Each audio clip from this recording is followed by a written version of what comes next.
ಮನೆ ಕಟ್ಟೋಕ್ಕೂ ಮುಂಚೆ ಹೊಸ ರೂಲ್ಸ್ ತಿಳ್ಕೊಂಡು ಪ್ಲಾನ್ ಮಾಡಿ. ಎಲ್ಲರಿಗೂ ನಮಸ್ಕಾರ. ಎಲ್ಲರಿಗೂ ಗೊತ್ತಿರೋ ಹಾಗೆ 2026 ಜನವರಿ 5ನೇ ತಾರೀಕಿಂದ ಹೊಸ ಸೆಟ್ ಬ್ಯಾಕ್ ರೂಲ್ಸ್ ಮತ್ತು ಬಿಲ್ಡಿಂಗ್ ಹೈಟ್ ರೂಲ್ಸ್ನ ಚೇಂಜ್ ಮಾಡಿದ್ದಾರೆ. ಏನೇನಂತ ತಿಳಿಸ್ಕೊಡ್ತೀನಿ ನೋಡಿ. ನಿಮ್ಮ ಸೈಟ್ ಮೆಜರ್ಮೆಂಟ್ ಏನಾರ 0 to 645 ಸ್ಕ್ವೇರ್ ಫೀಟ್ ಅಂದರೆ 645 ಸ್ಕ್ವೇರ್ ಫೀಟ್ ಒಳಗಡೆ ಇತ್ತು ಅಂತಂದರೆ ಫ್ರಂಟ್ ಮುಂದ್ಗಡೆ 2.6 ಫೀಟ್ ಬಿಡಬೇಕಾಗತ್ತೆ. ಲೆಫ್ಟ್ ಇಲ್ಲ ರೈಟಲ್ಲಿ 2 ಫೀಟ್ ಬಿಡಬೇಕಾಗತ್ತೆ. ಯಾವ್ದಾದ್ರು ಒಂದು ಕಡೆ ಬಿಟ್ಟರೆ ಸಾಕಾಗುತ್ತೆ, ಹಿಂದ್ಗಡೆ ಬಿಡೋ ಅವಶ್ಯಕತೆ ಇಲ್ಲ. ನೆಕ್ಸ್ಟ್ ಏರಿಯಾ ಬಂದು 645 ಸ್ಕ್ವೇರ್ ಫೀಟಿಂದ 1614 ಸ್ಕ್ವೇರ್ ಫೀಟ್ ನಿಮ್ಮ ಸೈಟ್ ಮೆಜರ್ಮೆಂಟ್ ಇತ್ತು ಅಂತಂದರೆ ಫ್ರಂಟ್ ಮುಂದ್ಗಡೆ 3 ಫೀಟ್ ಬಿಡಬೇಕಾಗತ್ತೆ. ಲೆಫ್ಟ್ ಇಲ್ಲ ರೈಟಲ್ಲಿ 2.4 ಫೀಟ್ ಬಿಡಬೇಕಾಗತ್ತೆ ಮತ್ತು ಹಿಂದ್ಗಡೆ 2.4 ಫೀಟ್ ಬಿಡಬೇಕಾಗತ್ತೆ. ನೆಕ್ಸ್ಟ್ ಮೆಜರ್ಮೆಂಟ್ ಬಂದು ನಿಮ್ಮ ಸೈಟ್ ಏನಾರ 1614ಇಂದ 2690 ಸ್ಕ್ವೇರ್ ಫೀಟ್ ಇತ್ತು ಅಂತಂದರೆ ಮುಂದ್ಗಡೆ 3.3 ಫೀಟ್ ಎಕ್ಸಾಕ್ಟ್ಲಿ 1 ಮೀಟ್ರ್ ಬಿಡಬೇಕಾಗತ್ತೆ.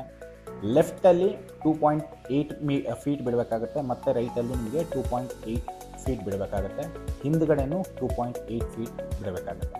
ಮೂರೂ ಸೈಡು ಪ್ಲಸ್ ಫ್ರಂಟು ನಿಮ್ಮ ಪ್ಲಾಟ್ ಏರಿಯಾ ಏನಾರ 1614ಇಂದ 2690 ಸ್ಕ್ವೇರ್ ಫೀಟ್ವರೆಗೂ ಇತ್ತು ಅಂತಂದರೆ ನೆಕ್ಸ್ಟ್ ಮೆಜರ್ಮೆಂಟ್ ಬಂದು 2690ರಿಂದ 43056 ಸ್ಕ್ವೇರ್ ಫೀಟ್ವರೆಗೂ ಕ್ಲೋಸ್ ಟು 1 ಎಕರೆವರೆಗೂ ನಿಮ್ಮ ಪ್ಲಾಟ್ ಏನಾರ ಇತ್ತು ಅಂತಂದರೆ ಫ್ರಂಟ್ ಅಂದರೆ ಮುಂದ್ಗಡೆ 12% of the site measurement depth, ಹಿಂದ್ಗಡೆ 8% of the site measurement depth, ಲೆಫ್ಟಲ್ಲಿ 8% ಆಫ್ ದಿ ಸೈಟ್ ವಿಡ್ತು ಮತ್ತು ರೈಟಲ್ಲಿ 8% of the site width ಬಿಡಬೇಕಾಗತ್ತೆ.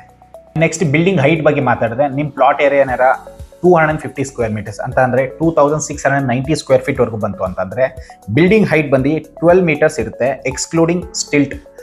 Stilt ಬಂದು 3 ಮೀಟರ್ಸ್, ಮೊದಲು 2.4 ಮೀಟರ್ಸ್ ಇತ್ತು, ಇವಾಗ ಸ್ಟಿಲ್ಟ್ ಬಂದು 3 ಮೀಟರ್ಸ್ ಮಾಡಿದ್ದಾರೆ.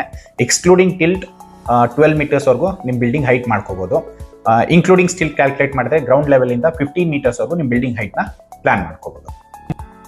ನಿಮ್ಮ ಸೈಟ್ ಮೆಜರ್ಮೆಂಟ್ ಏನಾರು 43,055 ಸ್ಕ್ವೇರ್ ಫೀಟ್ ಮೇಲೆ ಏನಾರು ಇತ್ತು ಅಂತಂದರೆ ನಿಮ್ಗೆಲ್ರಿಗೂ ಗೊತ್ತಿರ್ಬೋದು ರೇರಾ ರೆಗ್ಯುಲೇಷನ್ ಆ್ಯಕ್ಟ್ ಪ್ರಕಾರ ಮಾಡಬೇಕಾಗತ್ತೆ.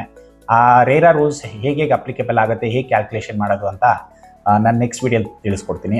ಆಮೇಲೆ ಇನ್ನೊಂದು ಹೇಳಬೇಕು ಅಂತಂದರೆ ಸುಮಾರು ಕಸ್ಟಮರ್ಸ್ ಎಲ್ಲ ಕೇಳೋದೇನಂತಂದರೆ ಸರ್ ನನ್ನ ಪ್ಲಾಟ್ ಬಂದು ಪಂಚಾಯತ್ ಖಾತಾಗೆ ಬರುತ್ತೆ, ನಮ್ಮದು BBMP ಲಿಮಿಟ್ಸಲ್ಲಿ ಬರಲ್ಲ, ಸಿಟಿ ಲಿಮಿಟ್ಸಲ್ಲಿ ಬರಲ್ಲ, ನಾವು ಸ್ಯಾಂಕ್ಷನ್ ಪ್ಲ್ಯಾನ್ ತೊಗೊಳ್ಳೋ ಅವಶ್ಯಕತೆ ಇದೆಯಾ ಅಂತ ತುಂಬ ಜನ ಕೇಳ್ತಾರೆ. ದಯವಿಟ್ಟು ಅರ್ಥ ಮಾಡ್ಕೊಳ್ಳಿ, ಬ್ಯಾಂಗ್ಳೂರು ಇಲ್ಲ ಗ್ರೇಟರ್ ಬ್ಯಾಂಗ್ಳೂರು ಲಿಮಿಟ್ಸಲ್ಲಿ ಯಾವುದೇ ಬರಲಿ, ಪಂಚಾಯತ್ ಖಾತಾ ಆಗಿರ್ಬೋದು, ಇಲ್ಲ BBMP ಲಿಮಿಟ್ಸಲ್ಲಿ ಬರ್ಬೋದು, ಇಲ್ಲ ಸಿಟಿ ಲಿಮಿಟ್ಸ್ ಇರ್ಬೋದು, ಇಲ್ಲ ಟೌನ್ ಪ್ಲಾನಿಂಗಲ್ಲಿ ಬರ್ಬೋದು.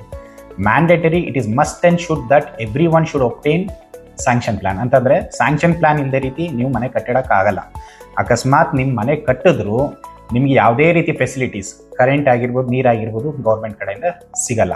ದಯವಿಟ್ಟು ಸ್ಯಾಂಕ್ಷನ್ ಪ್ಲ್ಯಾನ್ ಇಲ್ಲದೆ ರೀತಿ ಮನೆ ಕಟ್ಟಕ್ಕೆ ಹೋಗಬೇಡಿ, ರಿಸ್ಕ್ ತೊಗೋಬೇಡಿ.